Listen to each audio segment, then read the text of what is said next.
talk today about dealing with collection agencies and original creditors versus dealing with credit bureaus, okay? I want to start by saying the difference between validation and verification of debt is who does what.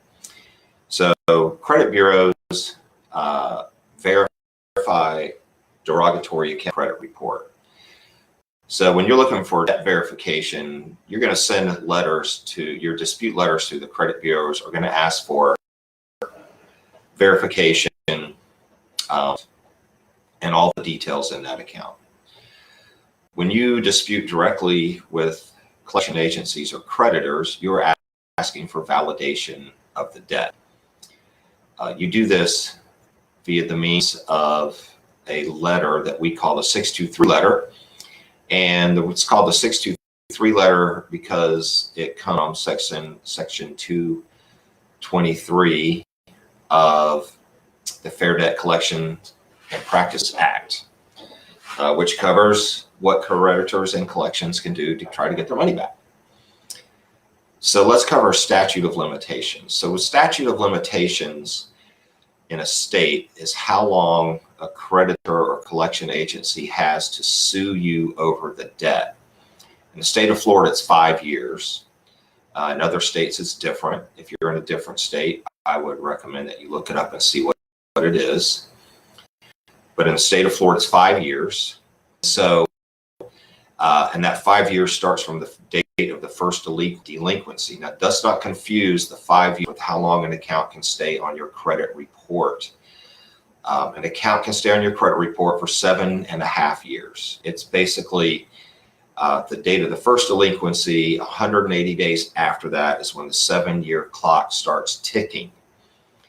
So don't confuse statute of limitations with how long an account can stay on your credit report. They can stay on your credit report for 7.5 years. The difference between, and also something to consider is don't think because 5 years goes by that they will stop trying to collect. All the 5 years means is that they cannot sue you for the money.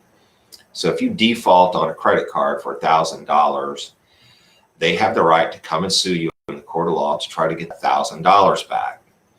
They can leave that on your credit report for 7.5 years.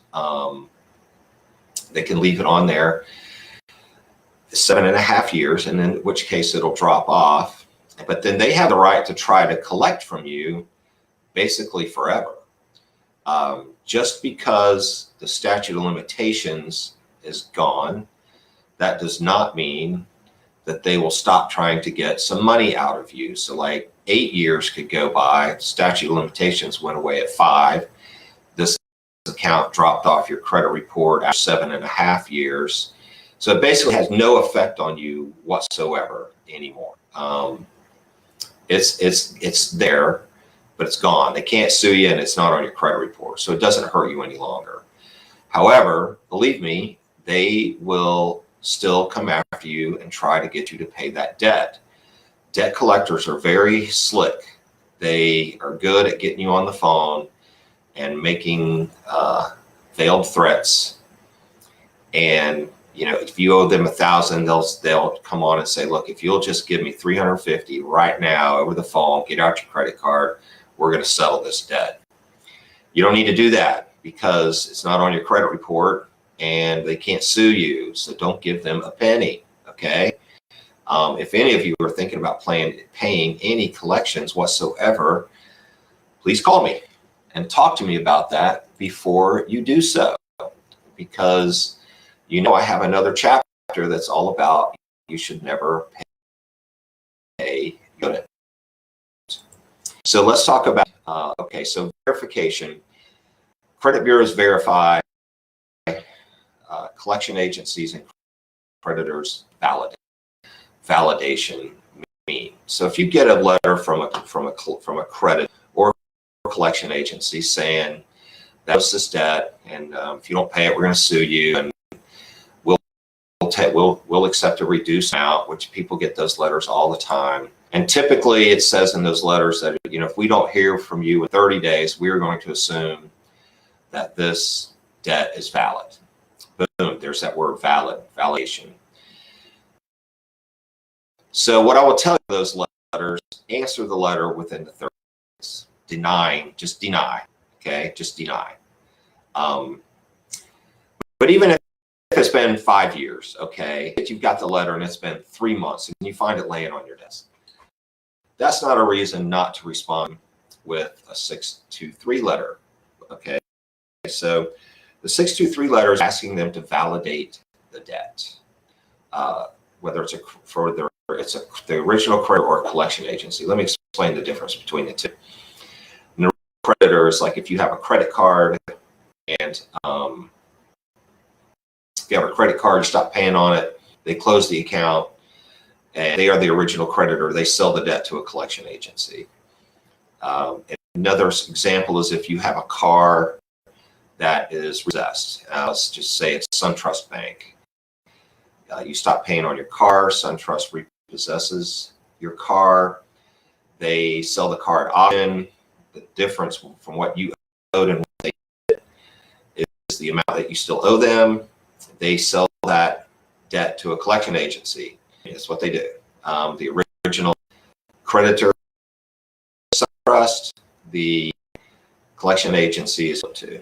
That's the difference between the two. The way you deal with them is a little bit different between the two, okay? What I would say is if you are outside the statute of limitations, 5 years has passed, then you can be much more aggressive in fighting their validation of debt. Validation of debt, what we're going to call this free letter, because again, it comes from Section 623 of the Fair Debt Collection Practices Act, is where you're going to ask them to validate the debt. You're going to send them a letter that says, you know, I got a letter from you saying I owe this debt. I want to validate the debt. Even if it's your debt, okay, you need to send this letter, because the point is that what you're doing is you're going to make them prove that you owe them money. Because even if you owe them money, if you feel like paying it, pay it. But if you want to fight it, you know, would you pay somebody money that says they owe you money just because without any proof? Well, you shouldn't do that. So in your free letter, what you're going to do, there's the difference between a 623 letter to an original creditor and to a collection agency. So to an original creditor, you are going to send them a letter, and you're basically going to say, you know, hey, I see that you're reporting information about me to the credit bureaus in a negative, derogatory way, saying that I owe this debt. And so I'm coming to you and I'm going to ask you to validate the debt. And there's certain things you're going to ask for. You are going to ask for, okay, complete payment history of the alleged account. Notice I said alleged account. You are not admitting that it's yours, okay? You're not claiming fraud and you're not claiming identity theft. Remember, you never ever do that unless it's true. You're just saying the alleged debt, all right? You're going to ask them for them to prove the date of the last payment and the charge-off date. Remember, this is for the original creditor. You're going to ask them for a contract or an agreement with a signature, and you're going to ask them for a 1099 or other proof that this account was charged off.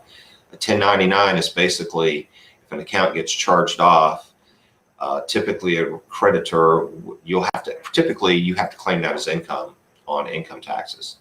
And typically a creditor is going to send you a 1099 saying we charged this off, but you never paid it, therefore you have to pay taxes on it. That's basically what that means. They're impugning that as income to you because you never paid it off. Most often what you're going to get back from them is you're going to get back they will send you back the complete payment history of the alleged amount. They'll send you back this big fat packet. It's got 100 pages in it, and it'll have every bill they ever sent you. Let me be perfectly clear, okay? Sending back the billing with no signatures, no contract, is not validation of debt. That's clear. It is not, and that's clear that the FTC Fair Trade Commission supports that opinion, and it is definitely the way it is. Okay. So there's also a little bit of a difference between what you're going to do if you're sending this to a collection bureau instead. There's small differences, and I'm going to tell you what they are here in just a minute. At any rate, you completely understand that the sending back a big fat packet with all your past bills in it is not validation of debt. Quite frankly, a lot of times they'll send back a letter that matches in your address, saying here's proof that this is your debt. That is not. That is also not validation of debt. Okay. Typically, what really constitutes validation is a contract with your signature on it. And if you ever had to fight them in a court of law, you're going to need to prove that you asked for that contract and they do you. So, but it is very clear that the Fair Credit Reporting Act and the Fair Debt Practices Act does not let them get away with just sending you back your billing. They need to send you a contract with your signature on it. Okay, remember that. So a 623 letter, a collection agency is going to be a little bit different. Still going to ask them to validate the debt. But there's going to be a couple different things that you're going to ask for here instead of what for with the original creditor. It's just a little bit different. So with when you're sending the 623 letter to a collection agency, you're going to again state that the debt is alleged. You're not just going to admit that it's yours. You're also not going to claim fraud or identity theft ever, unless you are actually a victim. I can't say that enough. Okay, please don't do that unless you are actually a victim of that. But in the collection, if you're sending the 623 letter to a collection agency, you're going to ask for the complete payment history of the alleged amount. You're going to ask for validation line by line of the date of last payment and the charge off date. Okay. You're going to ask them for the contract or the agreement with your signature. But instead of asking for a 1099 of the charge off, you're going to ask them for a letter of sale or assignment from the original creditor. What this is when they sell that debt, somewhere there's a document that proves that they sold this debt, that they purchased this debt from the original creditor. Okay, those are all things that you're going to ask for when in the 623 letter. We're going to talk tomorrow about cease and desist letters, what go in those as you are disputing directly with credit bureaus and collection agencies. I tell you, I love cease and desist letters because I hate collection agencies, and I really love beating them at their own game. So that's it for today. That's the 623 letter. We're going to talk about cease and desist letters tomorrow. And with that being said, I want you all to have a good day. I hope you're learning something here, and I hope this is helpful with helping you have better credit. So as always, what do we say? Peace, love, and good credit. I will see y'all soon.